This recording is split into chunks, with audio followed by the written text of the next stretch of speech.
আসসালামু আলাইকুম।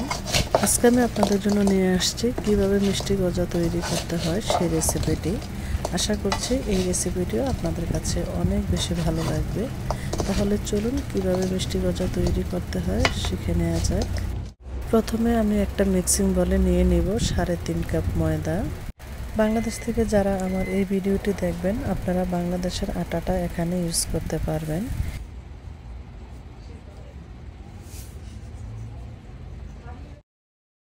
আমি পরিমাণ মতো লবণ দিয়ে নিয়েছি আর এখানে আমি বেকিং পাউডার নিয়েছি। আমি আধা টিস্পুন বেকিং পাউডার এখন দিয়ে দেব। বেকিং সোডা দিয়ে দিচ্ছি এখানে 1/4 টিস্পুন। এখন আমি একটা হ্যান্ড উইস্কের মাধ্যমে ভালো করে একসাথে মিশিয়ে নেব। তারপরে এখানে আমি আধা কাপ তেল ইউজ করব আর এই তেলটাকে আমি গরম করে নিয়েছি। মোটামুটি গরমই, কিন্তু অতটা উত্তপ্ত গরম না, বা নর্মাল গরম এরকম। যেহেতু তেলটা একটু গরম আমি হাত দিয়ে ধরতে পারবো না, তাই আমি হ্যান্ড উইস্কের মাধ্যমে একটু মিশিয়ে নিচ্ছি। যখন তেলের গরমটা কিছুটা ডাউন হয়ে যায় তখন আমি হ্যান্ড উইস্কটা উঠিয়ে নিয়ে আমি হাত দিয়ে ঘষে ঘষে তেলটাকে ময়দার সাথে মিশিয়ে নিব। এবার আমি হাত দিয়ে তেলটাকে এইভাবে ময়দার সাথে ভালোভাবে মিশিয়ে নেব। তেলটা ময়দার সাথে ভালো করে মেশানো হয়ে গেলে আমি হাতে একটু ময়দা নিয়ে চাপ দিয়ে দেখিয়ে দিচ্ছি। দেখতে পাচ্ছেন যখন এইরকম জড়ো হয়ে যায় তখন বুঝতে হবে যে আপনার তেলটা ময়দার সাথে ভালোভাবে মেশানো হয়ে গেছে। তারপর আমি 1 কাপ পানি এখানে নিয়েছি, নর্মাল পানি। অল্প অল্প পানি দিয়ে আমি একটা টাইট ডো তৈরি করে নেব। এই ডোটা বেশি নরম করা যাবে না, মোটামুটি একটু টাইট করেই গুলে নিতে হবে। আমি বারবার অল্প অল্প পানি দিয়ে ডোটা তৈরি করে নিচ্ছি, কারণ একবারে বা দুইবারে বেশি করে পানি দেওয়া যাবে না, না হয় কিন্তু ডোটা নরম হয়ে যাবে।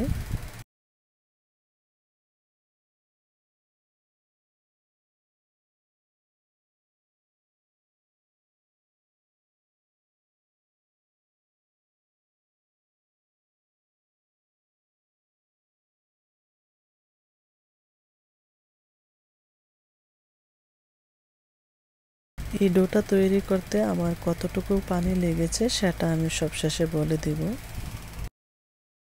ডোটা কোনো রকমে একটু গলে নিয়ে আমি 10 মিনিটের জন্য ঢেকে রাখবো। 10 মিনিট পরে আমরা যখন এটা একটু ডলে নিব তখন খুব তাড়াতাড়ি স্মুথ হয়ে যাবে। আর এখানে আমার 1 কাপ পানি থেকে 1.5 টেবিল চামচ পানি রয়ে গেছে। এখন আমি ঢেকে রাখলাম 10 মিনিটের জন্য। 10 মিনিট পর ফিরে আসলাম। এখন দেখুন ডোটা কতটা সফট হয়ে আছে, দেখতে পাচ্ছেন। এখন একটুখানি ডলে নিলেই কিন্তু এটা একদম স্মুথ হয়ে যাবে। প্রায় 1 থেকে 2 মিনিটের মতো ডলে নিলেই হবে। আর যখন আমরা ময়দাটা গোলাই তখন অনেকক্ষণ টাইম লাগে এটা ডলে স্মুথ করে নিতে, কারণ স্মুথ হতে চায় না তখন। আর যদি 10 মিনিটের জন্য আমরা রেস্টে রাখি তখন একদম স্মুথ হয়ে যায়। ডলা দেওয়ার পরে কিন্তু ময়দার ভিতরে আর কোনো ধরনের দলা দলা থাকে না। এই যে দেখুন এখন কিন্তু ইজিলি এটা ডলা হয়ে যাবে 1 থেকে 2 মিনিটের ভিতরেই। ডোটা ডলে নিতে আমার মাত্র 1 মিনিটের মতো টাইম লেগেছে। তারপর আমি একটা স্ক্র্যাচারের মাধ্যমে 2 ভাগ করে নিচ্ছি। আমি 2টা বল বানিয়ে নিব। 2টা বল বানিয়ে নিয়ে আমি আরও 5 মিনিটের জন্য এটাকে ঢেকে রেখে দেব। এতে করে রুটিটা বেলতে খুবই সহজ হবে, একদমই টাইম লাগবে না। আর যদি সাথে সাথে গোল বল বানিয়ে আপনারা রুটি বেলতে যান তাহলে কিন্তু অনেক সময় বেশি লাগবে। এটা বেলতে চায় না, বেলতে গেলে এটা ছোট হয়ে আসে। তার চেয়ে ভালো আমরা 5 মিনিট যদি আমরা রেস্টে রাখি, 5 মিনিট পরে এসে আমরা রুটিটা খুব অনায়াসে ইজিলি বেলে ফেলতে পারবো।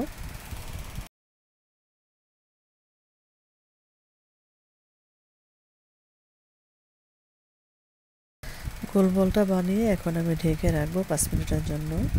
5 মিনিট পর ফিরে আসলাম আর দেখুন একদম কিন্তু ইজিলি রুটিটা বেলা হয়ে যাচ্ছে, এর মধ্যে কোনো জোর ক্রিয়েট করতে হচ্ছে না।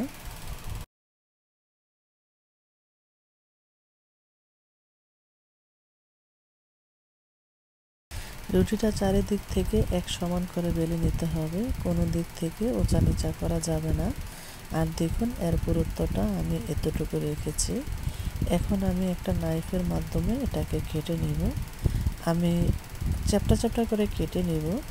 আপনারা চাইলে আরও চিকন করেও কেটে নিতে পারেন।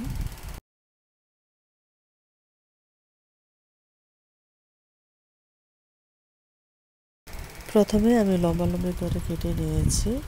এখন আমি সাইড থেকে অল্প একটু কেটে সমান করে নিচ্ছি। তারপর আমি এইভাবে কেটে নিচ্ছি।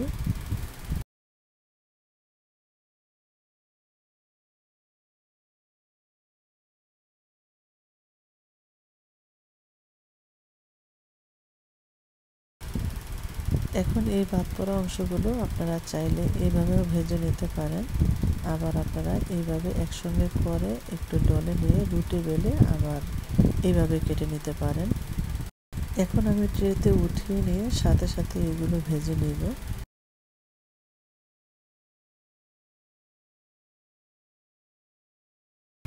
চুলায় একটা প্যানে আমি পর্যাপ্ত পরিমাণ তেল দিয়ে নিয়েছি গজাগুলো ভাজার জন্য। আমি মোটামুটি হালকা একটু গরম করে নিয়েছি, বেশি কিন্তু গরম করা যাবে না, তাহলে কিন্তু গজাগুলো ভালো হবে না। দেখতে পাচ্ছেন আমি হালকা গরম তেলে গজাগুলো একে একে দিয়ে দিচ্ছি।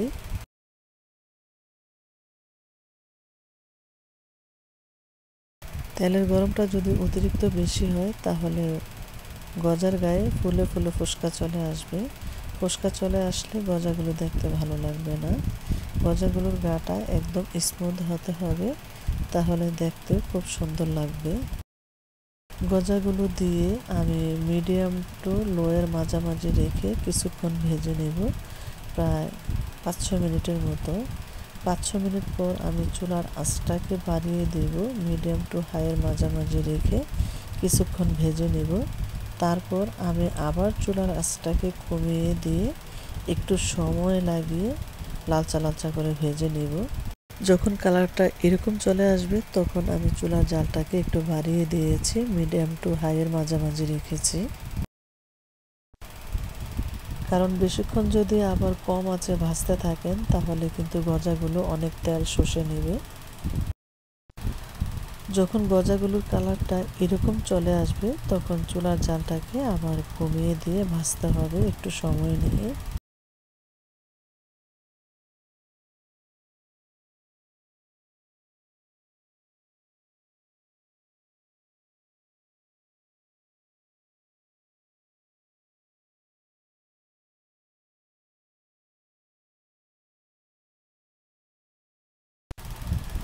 গজাগুলো আমার ভাজা হয়ে গেছে, দেখতে পাচ্ছেন একদম একটু লাল লাল হয়ে আসছে।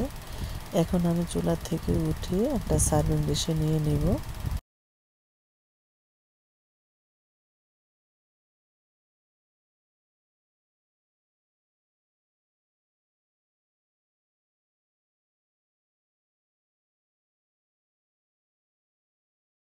সমস্ত গজাগুলো আমি তেল থেকে উঠিয়ে নিয়ে একদম টোটালি ঠান্ডা করে নিতে হবে। এখন আমরা শিরাটা তৈরি করব, সেজন্য আমি একটা প্যানে 1 কাপ পরিমাণ পানি নিয়ে নিলাম। আর এখানে আমি গুড় দিয়ে দিচ্ছি আধা কাপ পরিমাণ। আমি এখানে খেজুর গুড়টা ইউজ করেছি, আপনারা চাইলে নর্মাল গুড়টাও এখানে ইউজ করতে পারবেন।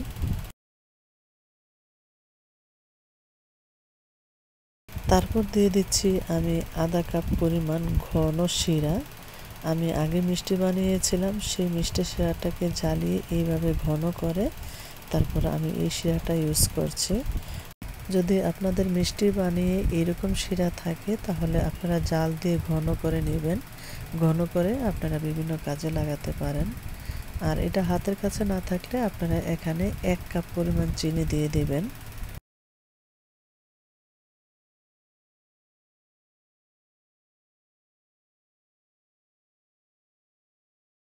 শিরাটার বলক চলে আসার পর আমি এখানে 1 চিমটি পরিমাণ সোডা দিয়ে দিলাম। সোডাটা দিয়ে আমি একটু নেড়ে মিশিয়ে নিচ্ছি। সোডাটা দেওয়ার 3-4 মিনিট পরে আমি আধা চিমটি পরিমাণ অরেঞ্জ ফুড কালার দিয়ে দিলাম। আপনারা এটা ব্যবহার করতে না চাইলে কোনো সমস্যা নেই, আপনারা স্কিপ করতে পারেন। এখন চুলার আঁচটাকে আমি মিডিয়াম টু হাইয়ের মাঝামাঝি রেখে আমি এটা জাল দিতে দিতে একদম ঘন করে নেব।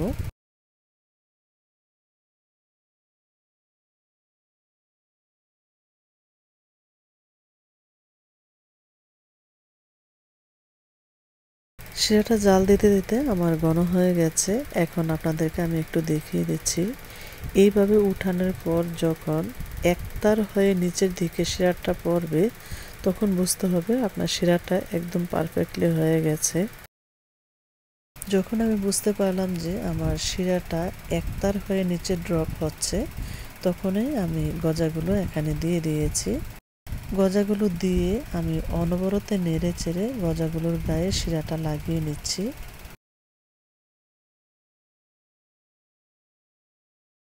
শিরাটা যখন সমস্ত গজার ওপরে একদম শুকিয়ে আসছে তখন চুলা থেকে নামিয়ে নিতে হবে। গজাগুলো আমার একদম রেডি। এখন একটা সার্ভিং ডিশে আপনাদেরকে সার্ভ করে দেখিয়ে দিচ্ছি।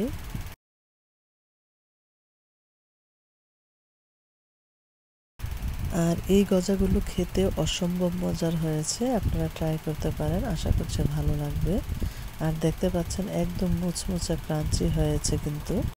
তাহলে আজকের মতো এখানে বিদায় নিচ্ছি, সবাই ভালো থাকবেন। আল্লাহ।